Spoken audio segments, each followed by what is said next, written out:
Rates are down, but that's not a gift. It's a trap.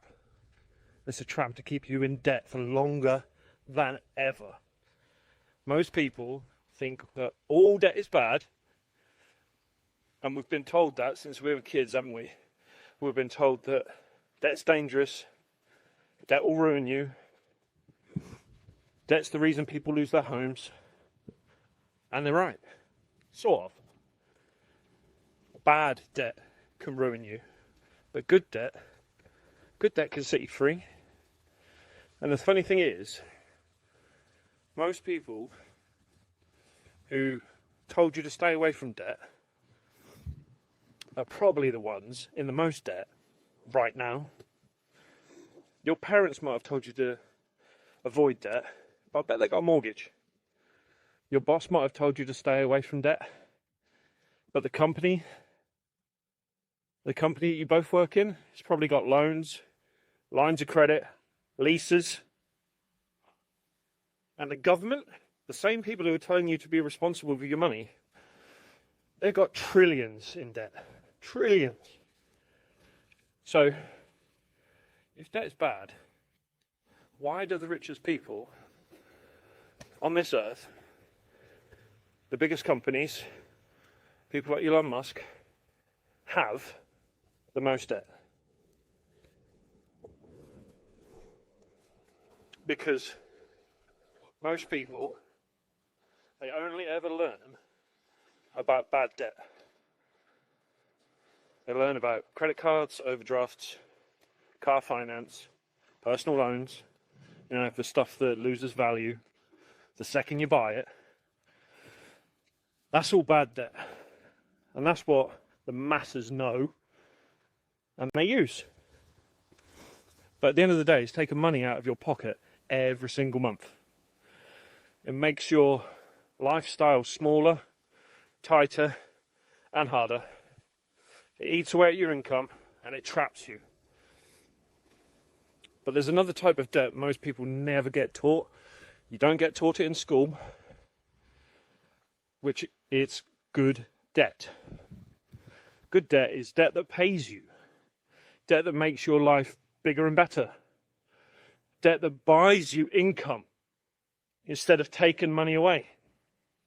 And when I first heard about this idea of good debt, it seemed quite simple, but it blew my mind. Because up until then, I thought debt was, just this bad thing that I needed to get rid of. Like most people, I work for money, then I spend that money, and then I had absolutely nothing left at the end of the month.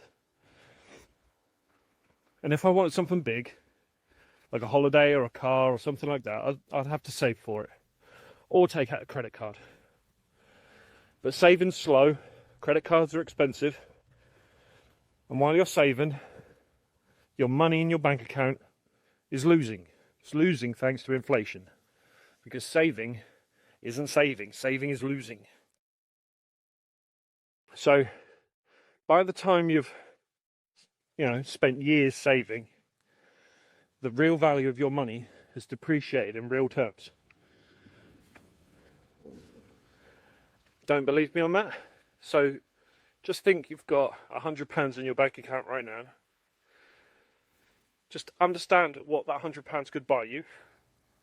And then cast your mind back 2 or 3 years and think, could you buy the same amount of stuff with that £100 as you can right now? Because I bet the answer is no. And that's the real power of inflation eroding your money. So you have to really, really understand that.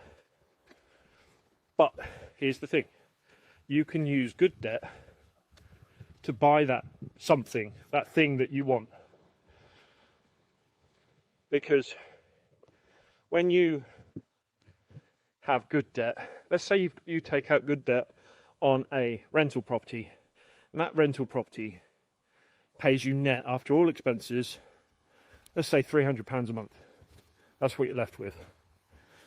And that £300 a month, that might be enough to pay for your food shop. It might be enough to lease you a car. It could go towards paying for a holiday. It could do all sorts of stuff.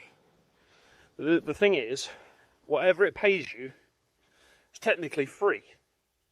So if you're able to lease a car using that cash flow, that £300 or £400 every month, then your car's free because your asset's paying for it. And that's what the wealthy do. And this is the point that most people miss, because they don't understand that you don't have to buy these things out of your own pocket. You don't have to buy things out with your own money. You can get assets that buy it for you. Bad debt is borrowing money for those things, and it doesn't ever pay you back.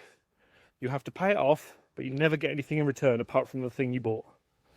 So if you borrow 10 grand for a holiday, that's bad debt. And it's bad debt because you've got memories, yeah, granted, you've had a nice time, but there's no money coming back in from that 10 grand to pay that debt off.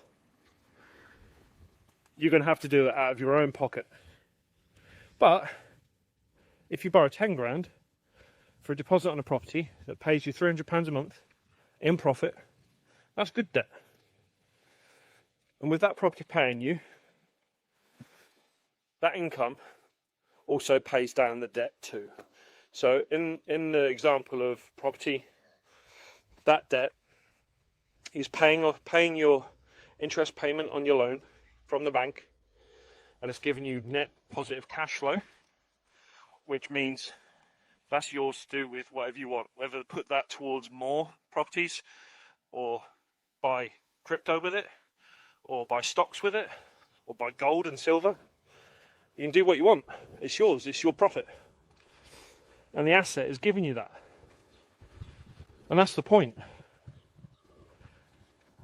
So you might be thinking, yeah, that's all right, but I ain't got the money to do that, Adam. And this is the whole point. You don't need it, because there are ways and strategies, creative property investing techniques that allow you to do exactly the same thing, take control of a property from as little as £1 and cash flow it.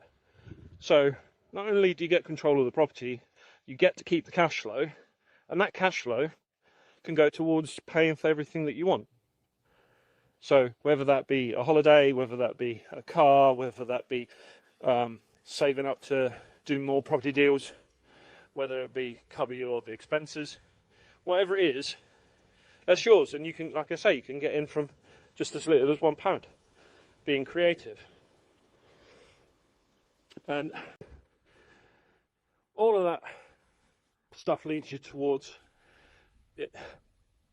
I've personally done it, but I've learned how to use the bank's money, and use private investors' money, and use JV partners' money to get everyone returns, as well as net cash flowing positively for myself. But I had to learn it. Everything I've just said then is called leverage. And what you need to realise is banks love property. They absolutely love property because they see it as the safest thing to lend against. If they lend you, I don't know, 100 grand or more, hundreds of thousands of pounds for a property, and that property pays you every single month, why wouldn't you do that? You don't need to find the full amount. You can just borrow the bank's money. And right now in the UK, we've got falling housing market. Rightmove just reported that the other day, where prices have dropped the biggest amount in over 20 years.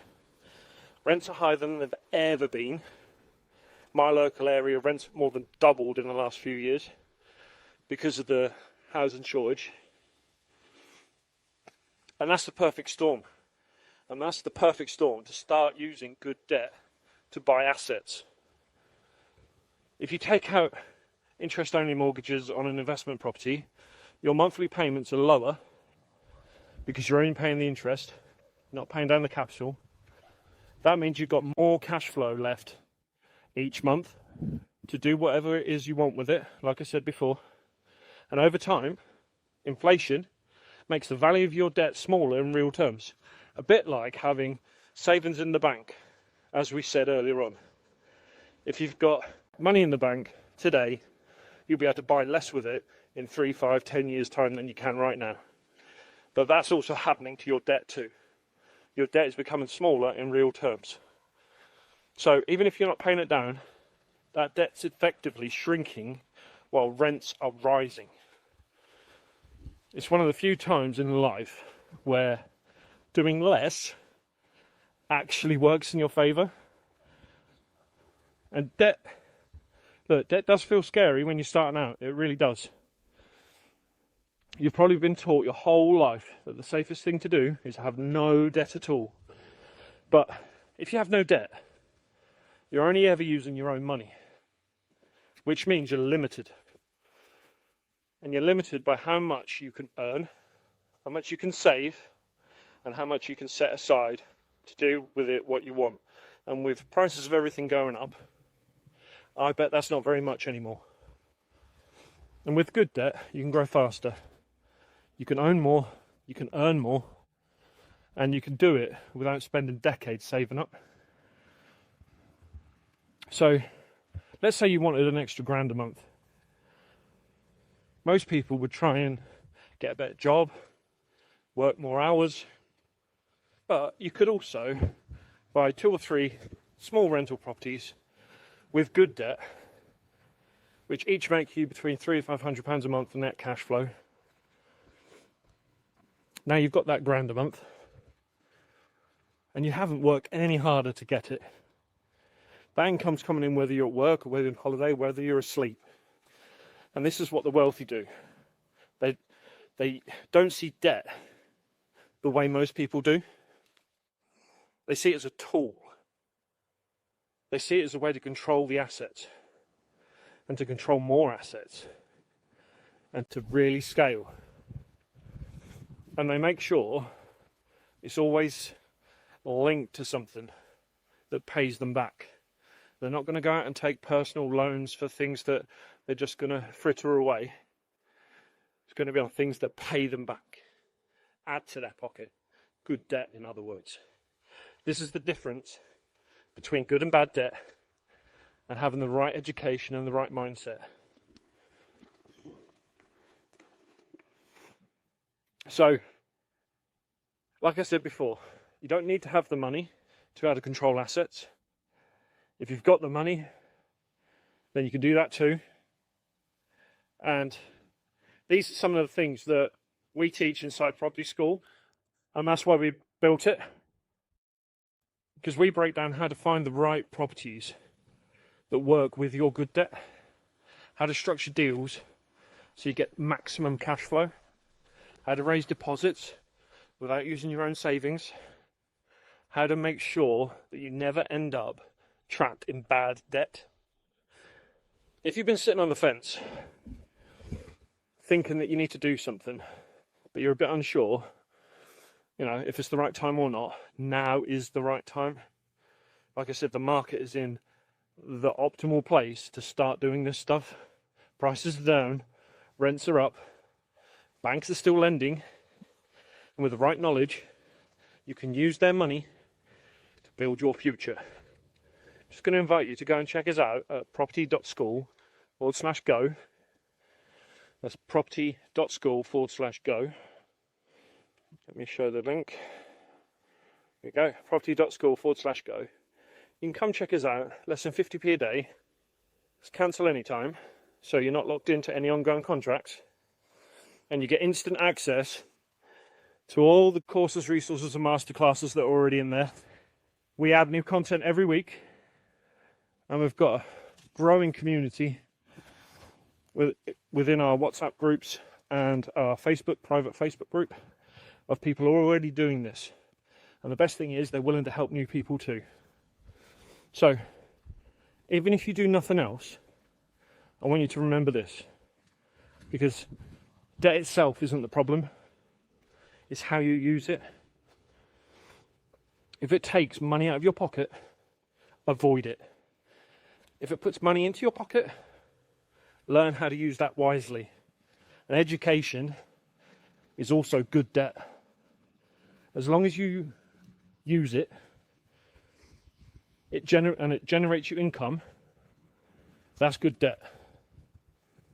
So, think about this. You wouldn't refuse to use a tool just because it could be dangerous if you used it wrong, would you?